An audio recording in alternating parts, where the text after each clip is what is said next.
Dalam kegelapan, hati Cindy berdetak dengan kencang. Dia bahkan tidak tahu semua masalah ini. Dan semua masalah lebih rumit dibandingkan yang dia pikirkan. Dimas adalah kakak kandungnya Dita. Bahkan diancam oleh Jenny. Dan Dimas adalah asisten Dion. Kalau begitu, Jenny dan Dion... Padahal mereka itu kelihatan begitu dekat.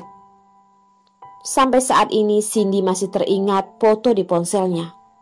Foto yang begitu romantis itu. Dan mereka berdua memang adalah teman sekolah. Cindy pun merasa sangat kacau. Kepalanya tiba-tiba terasa sakit. Seperti ada banyak masalah. Bahkan semua itu adalah masalah yang dia benci. Saat ini ada 3 orang yang sedang mencari di sini. Cindy pun berjalan keluar dari kegelapan dan bertanya, "Orang Antonia?" 3 orang itu menganggukkan kepala. Mereka pun mengeluarkan foto untuk melihat. Menganggukkan kepala kepada 2 orang di sampingnya, mengartikan benar. "Nona, mobil ada di depan." Cindy pun menganggukkan kepala. Luka di kakinya sungguh mengganggu. Sekarang masih terasa sakit. 3 orang itu juga tidaklah buta. Mereka pun memapah Cindy dan berkata, "Kita ke rumah sakit dulu, Nona." Cindy melihat dari tempat Dita pergi tadi dan berkata, "Tidak usah ke rumah sakit. Di rumah saja dan panggil dokter pribadi." Ini demi menghindari tempat umum agar dia tidak diketahui. Mereka pun mendengar arahan Cindy dan menganggukkan kepala, lalu dengan cepat menghubungi dokter pribadi. Mengenai Dita, tunggu hingga dirinya pergi baru datang menjemputnya juga tidak terlambat. Sekarang dirinya tidak boleh bertemu dengan Dion. Dan barusan tangan Dita juga terluka. Kenapa bisa terluka? Kain darah itu pasti sangat menarik perhatian. Memikirkan ini, ekspresi Cindy pun menjadi dingin. Berjalan ke kamar mereka, Cindy pun mengambil batu dari lantai, menggambar di sebuah balok. Ini adalah tanda yang ditinggalkan untuk Dita. Jika Dita kembali, dia bisa pergi mencarinya. Setelah menulis, Cindy pun pergi dengan 3 orang itu. Dita dan Dion berlari cukup lama. Setelah melihat tidak ada yang mengejar mereka, mereka pun berhenti. Walaupun perasaan Dion merasa aneh, barusan ingin bertanya sudah dihentikan oleh Dita. "Sebaiknya kamu jelaskan dengan jelas semuanya." Dion melihat sekitar. Masih termasuk aman. Melihat sepanjang jalan, tangan Dita tidak berhenti mengeluarkan darah, dan Dion pun berkata, "Kita pergi ke rumah sakit dulu. Aku akan menceritakannya padamu di jalan." Dion pun memanggil mobil dan menuju rumah sakit terdekat. Supirnya adalah orang asing. Melihat luka Dita, sepanjang jalan juga dia tidak mengatakan apapun karena takut. "Sekarang sudah bisa mengatakannya kan?" Dita bertanya. Dion melihat supir sejenak. Tidak mengerti bahasa mereka. Dia pun berkata, "Saat itu Dimas menyelidikimu dan mengetahui identitasmu, mengetahui hubungan kalian. Awalnya, aku ingin membunuhnya."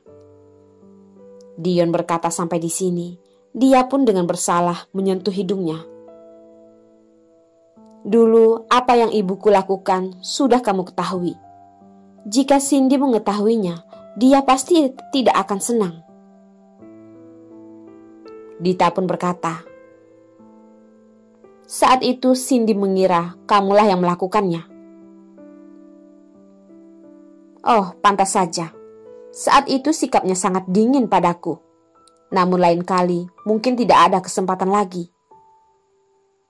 Dion pun tanpa sadar seperti ada sesuatu di matanya.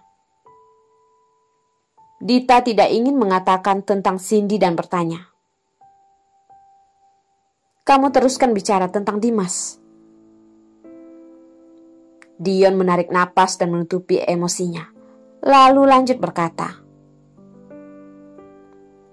"Saat itu Dimas demi kamu pun tidak mentaatiku, membuatmu direbut oleh Hendra. Setelah itu kamu sudah ada di Amerika. Demi membuat Cindy senang pun, aku ingin menyelamatkanmu dari Hendra. Lalu bawahanku di Amerika, Mike, dia pun menyerahkanmu pada Jenny. Jenny pun menggunakanmu untuk mengancam Dimas, untuk merusak hubunganku dengan Cindy. Sekarang, Hendra sedang tidak sadarkan diri. Dan Dimas sedang berada di penjara menunggu keputusan hakim," ucap Dion menjelaskan. Masalah ini sampai saat ini karena banyak sekali hal yang terjadi. Setiap langkah jika tidak hati-hati, maka akan semakin hancur. Dan sekarang menjadi pembicaraan yang hanya beberapa kata. Hendra tidak sadarkan diri. Dimas ada di penjara. Dita seketika tidak dapat menerima ini. Otaknya pun terlampiaskan ucapan Dion tadi. "Kita sudah sampai. Kita obati dulu lukamu." Dion turun dari mobil. Dita juga mengikutinya. Barusan beberapa lama, namun sudah banyak hal yang terjadi. Dita mengingat dia pernah bertanya pada Cindy mengapa dia memutuskan mengakhiri hubungan mereka. Cindy berkata, "Mencintai Dion sungguh menyiksa. Jika dia tidak akan melepaskanku, maka aku hanya bisa menggunakan kematian untuk mengakhiri penderitaanku." Di antara Cindy dan Dion terjadi sangat banyak masalah, membuat Cindy merasa menderita dan ingin mengakhiri hidupnya. "Aku perlu menenangkan diri. Kamu kirimkan pasporku padaku saja di tempat aku tinggal. Aku tidak ingin bertemu denganmu. Beberapa hari lagi aku akan pulang mencari Dimas," ucap Dita. Sekarang Cindy harusnya sudah dibawa pergi. Dia juga harus kembali melihat apa yang ditinggalkan Cindy untuknya. Dan harus menanyakan dengan jelas apa yang sebenarnya terjadi di antara Cindy dan Dion. Dion menganggukkan kepala. Walaupun dia ragu mengapa Dita tidak ingin dia langsung membawanya pulang, namun dia tidak bertanya lagi. Dokter pun mengobati Dita. Dion melihat itu. Luka ini jelas terlihat masih baru. Ini terlihat sangat jelas, namun kain di bawah ranjang terlihat barusan diganti. Dikaitkan dengan sikap Dita, Dita pasti merahasiakan sesuatu darinya. Dita melihat lukanya masih belum tertutup. Dion juga di samping. Dalam hati merasa akan ada sesuatu yang buruk. Mengecilkan mata, memikirkan rencana. Dion bukanlah orang yang mudah dihadapi. Dia melihat luka ini dan kain itu pasti akan meragukan sesuatu. Dokter pun mengatakan sesuatu. Dia tidak pernah sekolah. Bahasa Inggrisnya juga tidak bagus. Kata-kata kedokteran sungguh sulit dimengerti oleh Dita. Dion pun menganggukkan kepala dan mengatakan sesuatu kepada dokter. "Aku keluar merokok dulu," ucap Dion kepada Dita. Dion pun menganggukkan kepala. Mereka berdua yang barusan menceritakan segala sesuatu pun mulai menyusun rencana. Dion pun merokok di sekitar rumah sakit, menghidupkan rokok, namun tidak menghisapnya. Sampai sisa rokok terjatuh di tangannya, dia barusan terkejut karena kepanasan. Dita pun benar-benar berbeda. Sebenarnya, apa yang sedang dia rahasiakan? Halo, bantu aku menyelidiki Dita. Dion menelpon, lalu mematikan rokoknya. Tidak dipungkiri, Dion sedang berharap. Keanehan Dita karena tahu sesuatu tentang Cindy. Dion, kamu tebak dengan siapa wanita di perkampungan kumuh itu menelpon? Jason bukanlah orang bodoh.